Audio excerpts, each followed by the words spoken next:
लाठी आगे करता है, राम जब भी डरता है, लाठी आगे करता है, राम जब भी डरता है, लाठी आगे करता है, लाठी आगे करता है, राम जब भी डरता है, लाठी आगे करता है।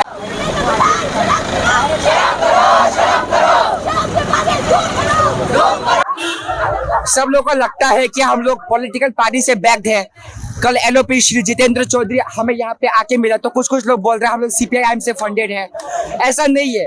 वो बस रास्ते से जा रहा था, देखा, हमसे हाथ मिलाया, 2 मिनट बाद के फिर चला गया। और हम लोग स्टूडेंट्स हैं, 50 लोग भी नहीं होंगे हम लोग। उसके लिए एक बस सीआरपीएफ बुलाया है और टीयर गैस भी लाया है। 2 टीयर गैस देखा मैंने वहां पे। 50 स्टूडेंट्स के लिए सिर्फ टीयर गैस लाता है। ये कैसा है? ये डेमोक्रेसी है क्या? ये पूरा अनकॉन्स्टिट्यूशनल है। आप 50 स्टूडेंट्स के लिए टीयर गैस ला रहे हो।